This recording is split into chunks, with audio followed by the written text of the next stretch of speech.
Hello, j'espère que vous allez bien. Je me présente à nouveau. Moi, c'est Lucrèce. Et sur cette chaîne, je partage mes valeurs, des valeurs dans lesquelles je crois. Je partage également des conseils, des astuces en rapport avec mes expériences personnelles ou des expériences à travers des proches, etc. Et donc, si vous souhaitez avoir de la plus-value dans votre vie, eh bien, abonnez-vous.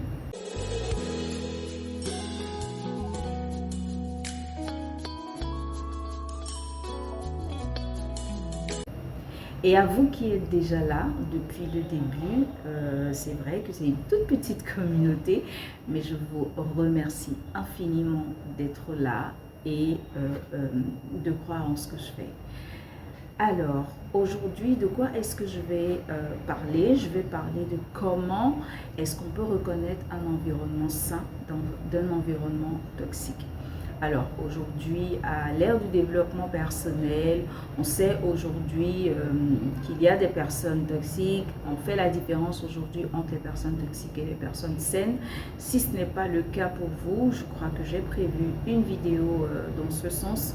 Par contre, pour les environnements toxiques ou sains, on ne fait pas vraiment la différence. On ne sait pas vraiment est-ce que l'environnement dans lequel je travaille, est-ce que l'environnement dans lequel je vis, est-ce que les environnements que je fréquente, est-ce que c'est des bons environnements, est-ce que c'est bien pour moi, etc. Alors, pour reconnaître un environnement sain ou un environnement toxique, déjà, ce n'est pas physique. D'accord? On ne va pas regarder est-ce que c'est beau ou pas pour savoir si c'est sain ou non. Il y a des environnements qui sont très beaux, il y a des villes, des pays, il y a des maisons qui sont vraiment très belles, des endroits qui sont très beaux, mais qui sont quand même toxiques. D'accord? Donc, comment est-ce qu'on va reconnaître tout ça? Alors, dans un environnement sain, la communication est ouverte. Vous pouvez parler librement, d'accord, avec les personnes qui sont autour de vous. Il y a la vérité dans cet environnement-là, d'accord. Les personnes qui sont autour de vous, elles sont vraies, elles disent ce qu'elles pensent ouvertement, d'accord. Même si vous n'êtes pas d'accord, quitte à vous de dire « Ah, mais ça, plutôt, par rapport à moi, mon expérience, je ne suis pas d'accord, plutôt. » Mais c'est un environnement assez ouvert, c'est un environnement où vous pouvez parler librement, vous êtes libre, d'accord, de parler et de donner votre opinion. C'est également un environnement de confiance, d'accord, un environnement calme, d'accord, un environnement où les gens sont bienveillants. Donc, c'est la première caractéristique que moi je donne pour un environnement sain. La deuxième chose, c'est que dans un environnement sain, les relations interpersonnelles sont positives. Donc, il y a le respect, d'accord? Il y a le respect, il y a le soutien mutuel, il y a de l'affection et les conflits sont gérés de façon positive. C'est-à-dire que on ne crie pas pour régler un problème. Quand il y a un souci, quand il y a un problème, on s'assoit, on se parle. D'accord? On se parle, il n'y a pas d'éclat de voix, il n'y a pas de cris, il n'y a pas de rabaisser l'autre, il n'y a pas, il n'y a pas quelqu'un qui souhaite s'imposer par rapport aux autres, qui souhaite et mettre sa domination, etc.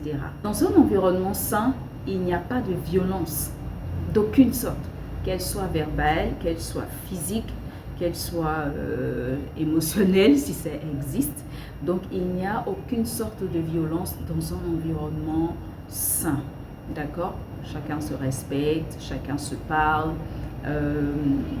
même s'il arrive, d'accord, que l'un ou l'autre soit irrité par le comportement de l'un ou par les paroles de l'autre, on fait tout quand même, on se parle quand même pour arriver à se comprendre, pour arriver à un consensus. Voilà. Alors, dans un environnement sain également, vous avez la facilité à exprimer vos émotions. Dans un environnement sain, personne ne va se moquer de vous, personne ne va vous traiter de faible, personne ne va... vous êtes libre en fait d'exprimer vos émotions, vous êtes libre de laisser libre cours à vos sentiments, à vos émotions. Vous ne craignez pas que des personnes se moquent de vous, vous ne craignez pas quand vous pleurez par exemple, vous ne craignez pas que des personnes vous traitent mal, des personnes se moquent de vos sentiments, etc. Alors, également, dans un environnement sain, vous êtes encouragé à aller de l'avant. Alors, généralement, ça se remarque parfois dans les familles et parfois et souvent dans le travail. Si vous êtes dans un environnement où vous ne pouvez pas évoluer, vous êtes au même poste depuis 10 ans, à moins que vous soyez déjà à un poste assez élevé et que ben voilà, c'est suffisant pour vous, vous aimez votre travail et vous souhaitez rester là. Ou alors, même si vous êtes, je ne sais pas moi, même si vous êtes au plus bas de l'échelle, bah, vous êtes heureux là, dans votre travail, à cette place-là. Si vous n'avez pas envie d'évoluer vous-même et que vous êtes heureux là, ça, c'est un autre cas. Mais dans un environnement sain, en fait,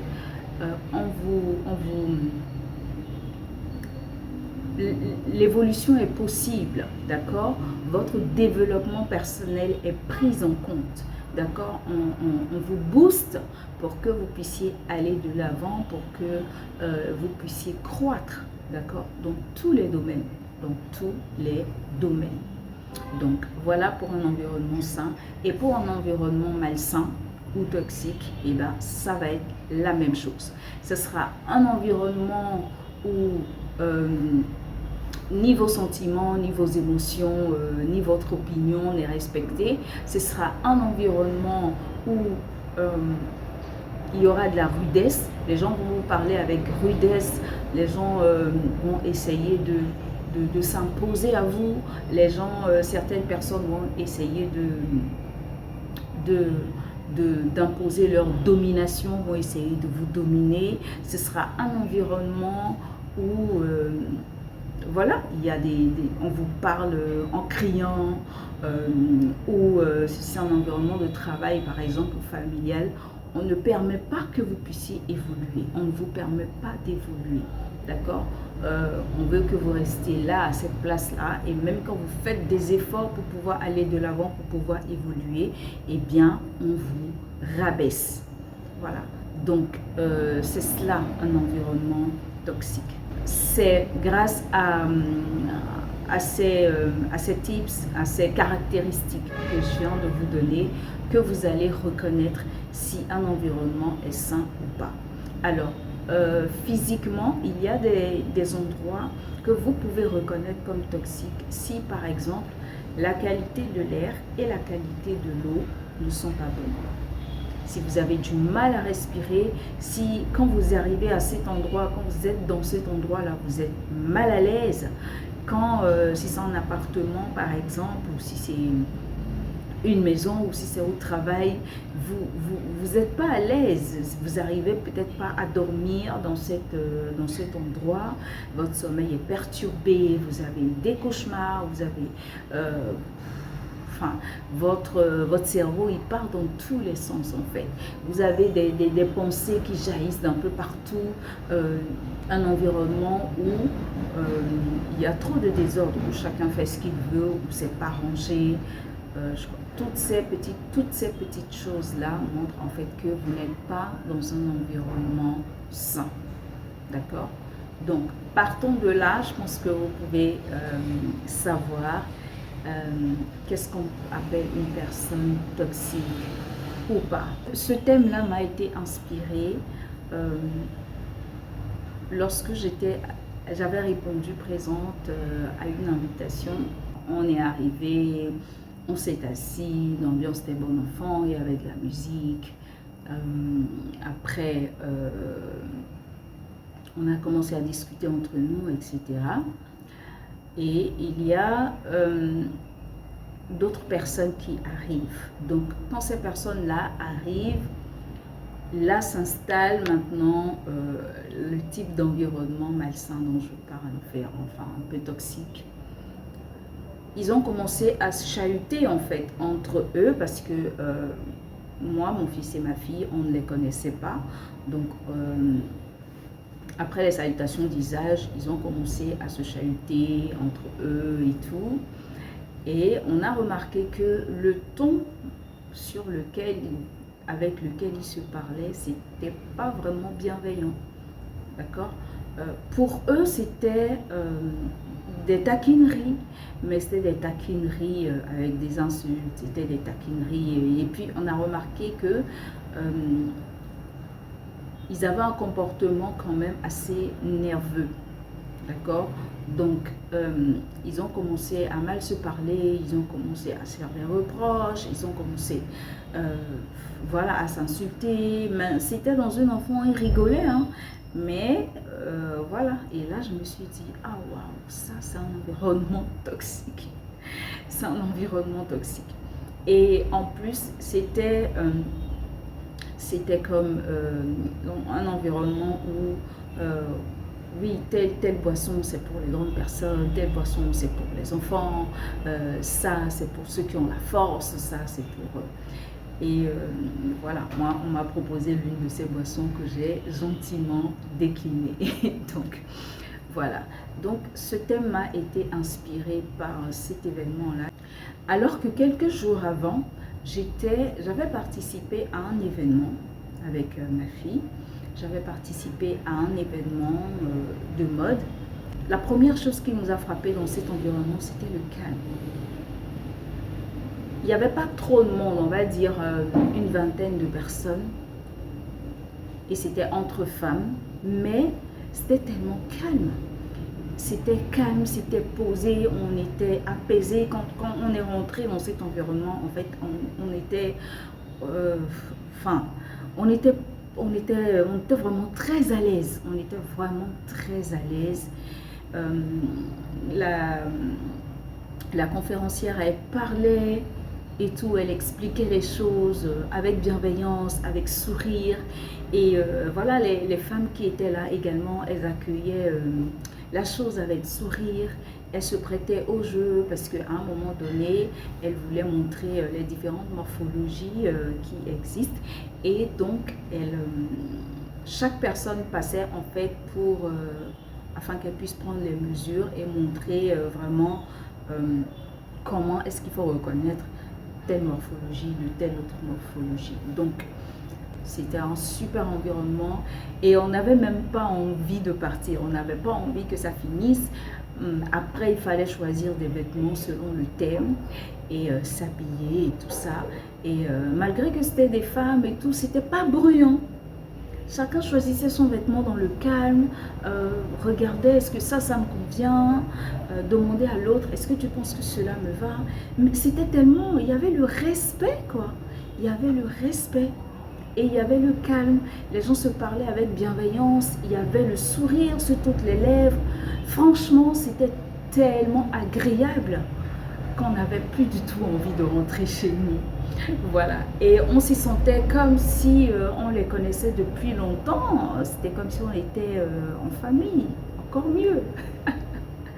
Voilà, donc c'était... et après, on est allé dans l'autre environnement et du coup, tout de suite, ça m'a fait tic. Je me suis dit, ah tiens, ça peut être un bon sujet à partager. Cela peut aider plusieurs personnes à savoir comment reconnaître un environnement sain dans l'environnement toxique. Donc voilà. Une dernière pour la fin, c'est que dans un environnement toxique, il y a le déni. Et on minimise, en fait, on vous minimise. On minimise vos émotions, vos sentiments. On minimise vos besoins. D'accord? Vous pouvez dire par exemple... écoute, je ressens une petite douleur à ce niveau-là, je ne sais pas trop qu'est-ce que c'est, je ressens comme si ça, et vous décrivez ce que vous avez, mais la personne vous dit, ah mais non, laisse tomber, oh t'as toujours mal quelque part, je pense que tu dois être un peu parano, hein. Oh laisse tomber, laisse tomber. Donc on ne vous prête pas attention, d'accord? et on minimise en fait vos besoins, on minimise vos propos, on minimise vos opinions, on ne vous respecte pas, on ne vous respecte pas. Donc voilà pour terminer ce que je peux dire concernant un environnement toxique et un environnement sain. Si vous avez d'autres caractéristiques, par exemple, à partager, à me donner, je n'ai pas la science infuse. Donc, si vous avez d'autres caractéristiques d'environnement sain ou d'environnement toxique, par rapport, peut-être partager aussi votre expérience, j'aimerais beaucoup vous dire. Donc voilà, c'est tout ce que j'avais pour vous aujourd'hui. Et on va se dire à la prochaine. Prenez soin de vous et que Dieu vous garde.